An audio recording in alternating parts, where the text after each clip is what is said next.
Going everybody, this is Mike, and I'm here to do a video that I probably should have done a couple of weeks ago.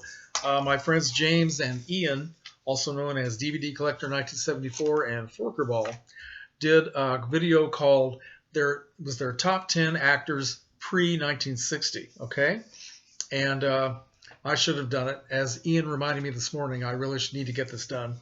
I was just being lazy, no other reason, but this is something I can do since I love those old movies. So I will try to get this done.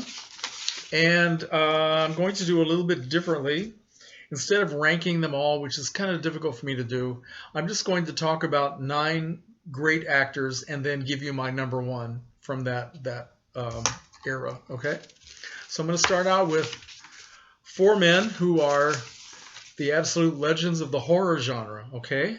Starting out with Boris Karloff, Bela Lugosi, going up to Vincent Price, who came a little bit later, and then finally to Christopher Lee, who emerged in the 1950s.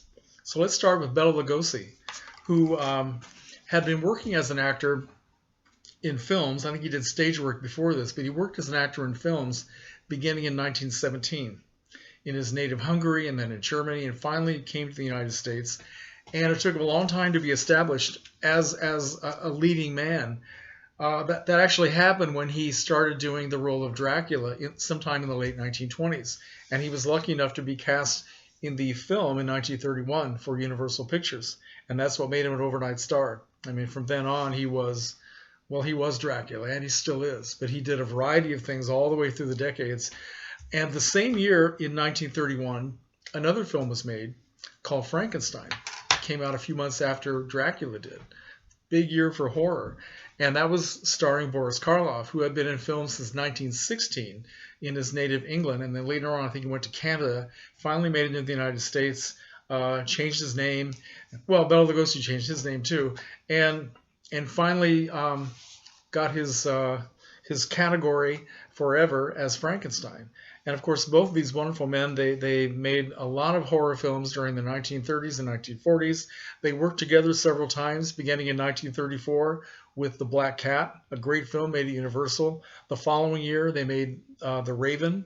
Then they would make other films together, notably The Son of Frankenstein, 1939, a great entry into the Frankenstein franchise. And then the last time they worked together was in 1945. They went to RKO and they made a film called The Body Snatcher, which was one of the films made by producer Val Lewton at RKO. And Boris Karloff was the star. Bela Lugosi had a smaller role, but it was great seeing them together once again. And of course, Bela Lugosi would continue making films after that up until his death in 1956. And it's very sad that we lost him so early. Boris Karloff would continue making films up until the end of his life in 1969. And he, it seemed like by the 1950s and on up to the end of his life, he was completely typecast in horror film roles. And I don't think he minded. I think he was actually proud to have that place in film history. Okay.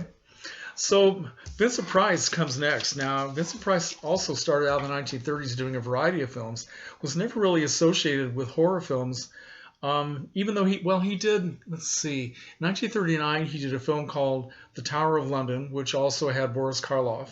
And so he had kind of a sinister edge to it, but he was really a very elegant and Shakespearean kind of guy. Always played like an upper class guy who was sort of a womanizer and that sort of thing. He also did, the same year as The Tower of London, he did The Invisible Man's Revenge. But then he didn't completely become associated as a horror star until he made this film in 1953, House of Wax, in which he gave a great performance, got to wear some really hideous makeup and in 3D. And then later on in the decade, he made films such as, 1958 he did The Fly. He did House on Haunted Hill for producer William Castle. And he also, the next year, he worked for William Castle again in a film called The Tingler.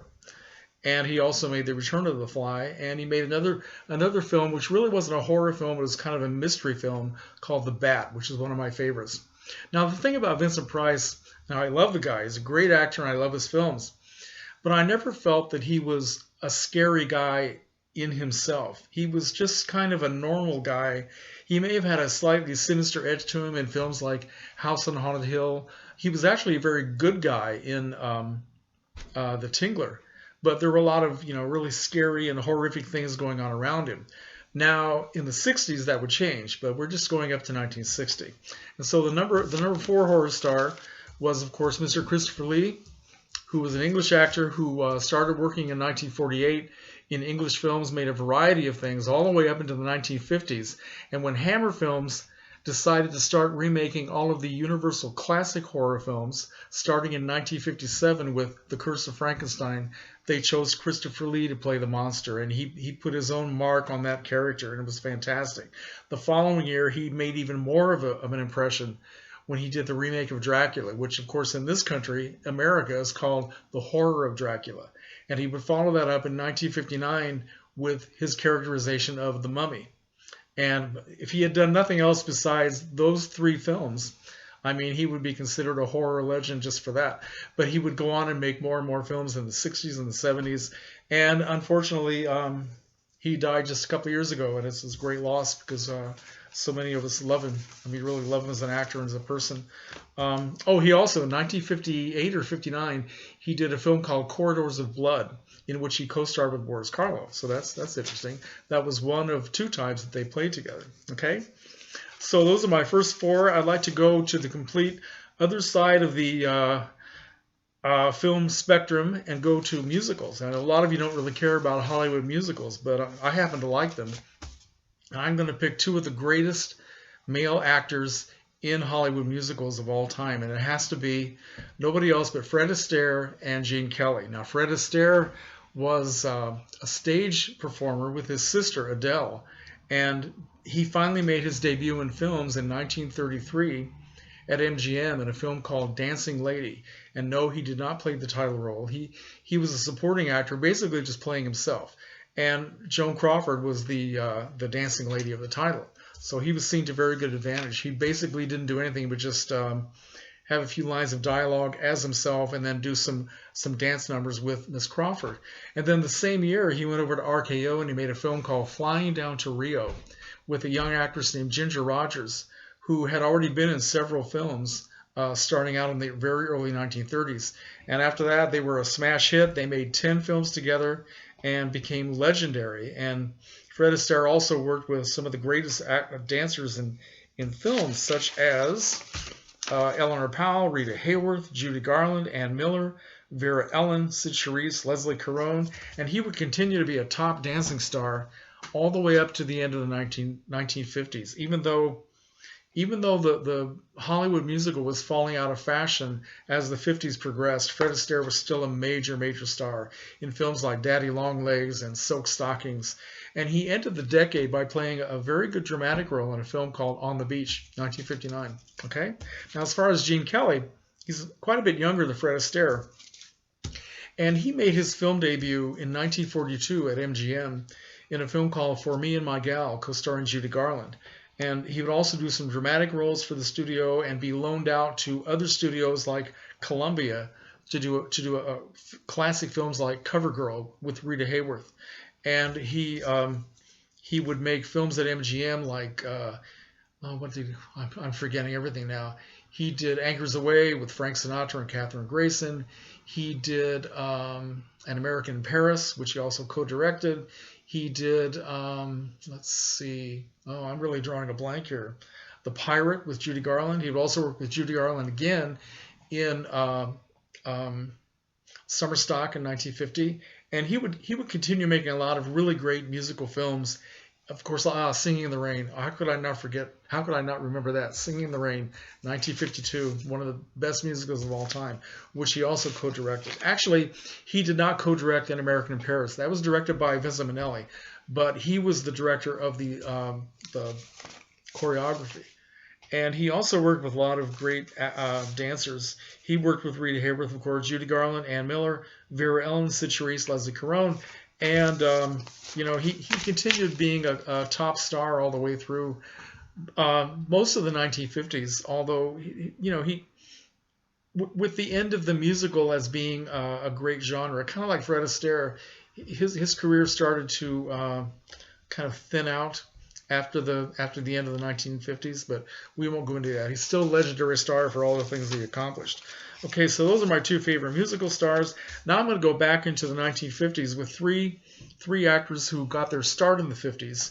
And the first one happens to be, well, I'm going to name James Dean, who was a great actor who never made it out of the 50s, unfortunately, because he died in 1955.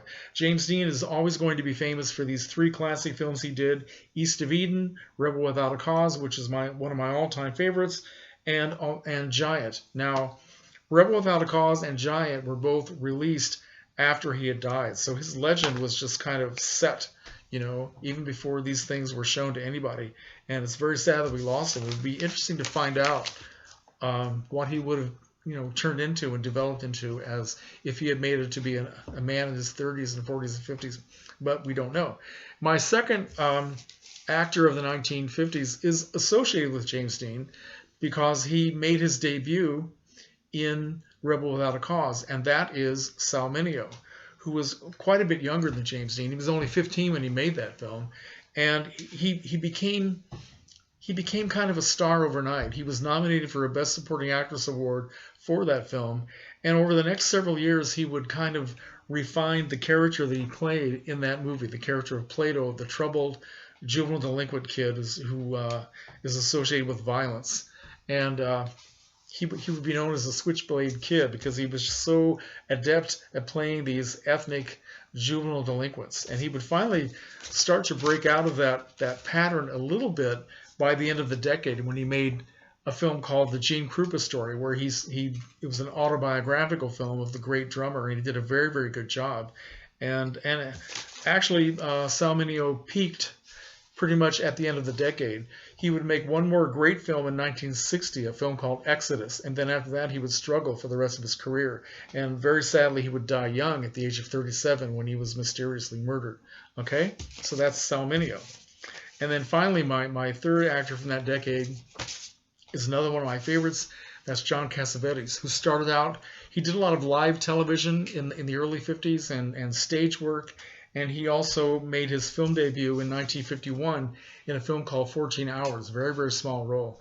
And then later on, he would win recognition for a film called, a film called what? I had it written down here, and now I can't find it. Oh, this is terrible. Here we go. Yes. In 1955, he did a film called The Night Holds Terror. And then in 1956, he would make one of my favorite movies, Crime in the Streets, which was another urban juvenile delinquent type film, which also co-stars Sal Mineo, and Cassavetes got a lot of notice for that movie. In 1957, he would make The Edge of the City, where he co-starred with Sidney Poitier, and he would keep working in films and television and even had his own TV series called Johnny Staccato in 1959 for about it was only one season, where he played kind of a Peter Gunn type musician / private eye. And then he would get into directing, and that would set the course for his career in the 1960s. And he really is one of my favorite actors and one of my favorite directors. So finally, I'm getting up to my number one actor of all time, really, and that is Robert Mitchum. Robert Mitchum, if you can believe this, I was reading his filmography. He actually made 19 films in 1943. Very, very small roles, some supporting roles in a lot of low-budget westerns. He did a lot of films in the Hopalong Cassidy Western series in 1943 and also in 1944. And he slowly building up a reputation as being a very reliable actor, very physical actor, presented a great image, had a great voice, very strong guy. In 1945, he made a film called The Story of G.I. Joe, and he was nominated for a Best Supporting Actor Oscar, which he did not win, but his star started rising after that. And finally, as the 40s went on, he would be known for films like Out of the Past, which is absolutely marvelous, film noir. Another one called Crossfire. Here we go. Here's one called The Big Steal with Jane Greer, who was also his co-star in Out of the Past. Where Danger Lives. Macao, which is co-starred with Jane Russell and William Bendix. The Racket, co-starring Robert Ryan And Elizabeth Scott, His Kind of Woman, again with Jane Russell, who was one of his best friends actually in life. Later on in the 50s, he would do River of No Return with Marilyn Monroe, which is a really cool movie. Later on, he would do Heaven Knows Mr. Allison, where he played a Marine stuck on a desert island with Catholic sister Deborah Carr. Very, very good movie. Directed by John Huston. Yeah, directed by John Huston. But the apex of the career of Robert Mitchum, in my opinion, has to be in 1955 when he did The Night of the Hunter, directed by Charles Laughton, one of the best films of all time. I absolutely love this movie. If you have not seen this, please, what are you waiting for? Go buy it. Just go to your Barnes & Noble now. It's on sale for 50% off, and it's definitely worth seeing. And he's just a legendary actor. His career would not end in the 1950s. He would go on in the 1960s, 70s, and up into the 80s. Robert Mitchum is just a versatile, legendary, and really an extremely intelligent person, as well as being a great actor. He was always very open and very liberal and very well read. He was also a musician. He could sing. He made a couple of albums, and just an all-around fantastic, image, and a great guy. And okay, Robert Mitchum. So those are my top 10 actors pre-1960. So I hope you enjoyed this, and we'll see what happens for after 1960. Good night.